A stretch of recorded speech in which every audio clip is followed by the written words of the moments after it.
동료리도 없고 종범이도 없고. 김웅룡 감독이 그렇게 애타게 쳤던 선동열, 야구를 토대로 한 영화에서도 그의 전설 같은 이야기들은 심심치 않게 등장하죠. 도대체 얼마나 잘했던 선수이길래 아직까지도 사람들은 그를 기억하고 최고의 투수 중 한 명으로 기억하는 걸까요? 일단 이 한마디로 그의 능력을 평가할 수 있을 것 같은데요. 선동열 하나 있으면 그 팀은 바로 우승 후보다. 선동열은 그만큼 빼어남을 넘어선 역대급 투수로서 그의 수상 기록만 보더라도 왜 원탑 투수인지 알 수 있습니다. MVP 3회, 골든글러브 6회, 트리플 크라운 4회, 방어율왕 8회, 다승왕 4회 등 그냥 한국에서 나올 수 없는 대부분의 기록은 그가 가지고 있다고 봐도 무방하죠. 그는 만 19세의 나이로 국가대표 야구팀의 부름을 받게 되는데요. 세계 야구 선수권 대회에서 미국, 대만, 일본을 찌발라버리고 대한민국 우승의 주역으로 자리를 잡게 됩니다. 세계 야구 선수권 대회에서 평균 자책점 0.31, 이게 사람으로서 가능한 수치인가 싶지만 이때 이모균 선수는 방어율이 0이었다고 해서 도대체 어떤 시대인가 궁금할 지경입니다. 그리고 선동열이 얼마나 뛰어난 선수였는지 확인할 수 있는 대목이 또 있습니다. 1984년 말로만 듣던 제5공화국 시절이죠.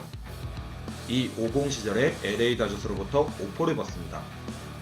야구 해설가 허구현 씨의 저서에 의하면 선동열을 영입하기 위해서 LA 다저스의 중역들이 실제로 움직였으며 구체적인 금액도 이야기를 나눴던 바가 있다고 하죠. 당시에 LA 다저스로부터 50만 달러의 계약금을 제시받았다고 알려져 있는데요. 당시 짜장면 한 그릇 값이 500원이던 시절. 그렇다면 당시 50만 달러는 현재 돈으로 30억 수준이라고 볼 수 있습니다. 이것만 보더라도 얼마나 뛰어난 피칭을 보여줬는지 그게 미국까지 소문이 나서 LA 다저스가 찾아왔을까 싶었죠. 그렇다면 선수 시절 선동열의 기록은 어땠을까요? 그야말로 쩐다는 표현밖에 안 나오는데요.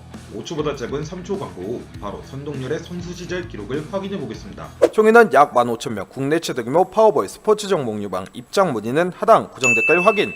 선동열은 KBO에서는 해태에서만 뛰었고 일본 프로리그에서는 주니치에서 뛰었습니다. 해태에서 뛰던 시기는 1985년부터 1995년까지 총 11년간 활약을 펼쳤는데요. KBO 통산 146승 40패를 기록하면서 승률이 무려 78%에 육박하는 위대함을 보여줍니다. 그리고 KBO 시절 평균 자책점은 1.20, 둘 다 KBO 역대 1위의 기록이죠. 그리고 109경기에 선발에 나섰는데 완투도 68차례 되며 완봉은 29번이나 기록했는데요. 개인이 기록하고 있는 완봉 횟수로는 최다 기록입니다. 주니치 드래곤즈에서도 선동열은 아주 특출난 능력을 보여주었습니다. 통산 4년밖에 뛰질 않았지만 전성기를 한국에서 보냈다는 점을 감안했을 때 훌륭한 피칭을 선보여줬죠. 162경기에 출전해 197이닝을 던졌으며 98세이브를 기록했으니 주니치에서도 충분히 제 역할을 소화한 투수라고 볼 수 있죠. 1997년에는 1승 38세이브를 기록하면서 당시에 일본 신기록 세이브를 달성합니다. 그리고 1999년도에는 주니치 소속으로 우승까지 쟁취하죠. 일본 리그에서 개인 통산 기록은 세이브 부분에서 24위를 기록하고 있습니다. 만약 조금 더 빨리 선동열 선수가 일본 리그에 갔으면 아마 정말 많은 일본 야구 기록이 바뀌었을 것이죠. 그리고 KBO에서 던질 때는 86년부터 91년까지 계속 방어율 1위에 등극합니다. 무려 6년간 단 한 번도 1위의 자리를 놓치지 않았습니다. 거기에 20승 이상 시즌만 3차례나 되며 86년도에는 최다승인 24승 6패, 6세이브를 찍습니다. 87년도에는 14승밖에 거두지 못했지만 방어율이 선발로 0.89까지 찍었죠. 그리고 그의 피홈런 기록을 보면 더 놀랍습니다. 1647이닝을 던진 동안 단 28개의 홈런만 허용했죠. 일반적인 투수들이 20개에서 30개의 홈런을 한 시즌에 허용한다고 생각한다면 정말 놀라운 수치입니다. 그리고 92년부터는 마무리로 변신을 하게 되는데요. 어깨에 건초염이 발생하면서 부상 때문에 어쩔 수 없이 보직 변경이 이루어지게 되었습니다. 하지만 역시 마무리 전환 이후에도 정말 잘 던지는 투수였죠. 선동열 선수의 가장 큰 마구는 바로 슬라이더. 허의 커브처럼 떨어지는 슬라이더는 거의 공포의 수준이었습니다. 종으로든 횡으로든 마음대로 공이 휘니까 거의 대부분의 타자들은 손도 못 쓰고 삼진을 당하기 일쑤였죠. 그리고 속구 역시도 상당했던 수준으로 알려져 있는데요. 97년도 언론 보도에 따르면 선동열은 150km 초반대의 공을 마음대로 던질 수 있었던 능력이 있었다고 합니다. 그러니 슬라이더와 정말 찰떡궁합인 고속 패스트볼을 겸비했던 것이고 이 조합으로 언터처블급의 피칭을 할 수 있었던 것이죠. 한국의 수많은 레전드들은 선동열에 대해서 이렇게 평가를 했습니다. 김재박 전 감독의 경우 내 평생 상대했던 투수 중 가장 두려웠던 투수로 선동열을 꼽았죠. 뱀처럼 휘어져 오는 공이 너무 치기 어려웠다고 증언합니다. 또한 이만수 전 감독 역시 선동열에 대해서 아무런 기억이 없다고 했는데요. 오히려 선동열의 공을 한 번도 잘 친 적이 없었기 때문에 기억이 나지 않는다는 것입니다. 엄청난 극찬이죠.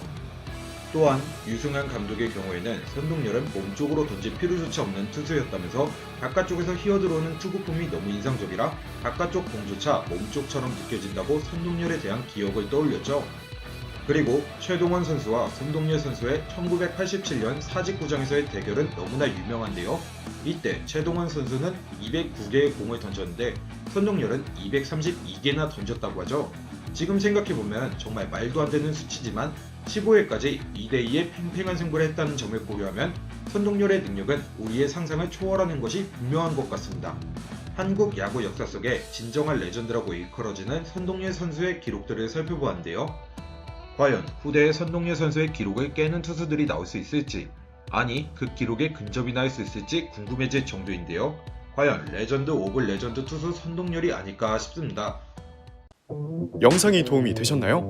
저희 메이저TV 분석팀은 방대한 분석 자료를 바탕으로 전문 분석위원들의 분석과 경기 모니터링을 통한 경기 리듬 및 팀 운영 상태 등을 토대로 전문 스포츠 분석과 국내 최초 데이터 마이닝 기술을 도입해 동행복권 파워볼 게임을 완벽 분석하여 높은 수익률을 만들어드리고 있습니다. 분석에 100%는 없습니다. 하지만 수익률은 100%가 있습니다. 적중률은 100%라고 말씀 못 드리지만 수익률에는 100%라고 말씀드릴 수 있습니다. 저희 수익방에서도 볼 수 있듯 많은 수익을 내고 있습니다. 저희 메이저TV 분석위원과 함께 수익방에 초대받고 싶으신 분들은 고정 댓글에 오픈 채팅 링크를 적어놨습니다. 모바일과 PC 모두 동일하며 영상 하단 고정 댓글을 꼭 확인해주세요.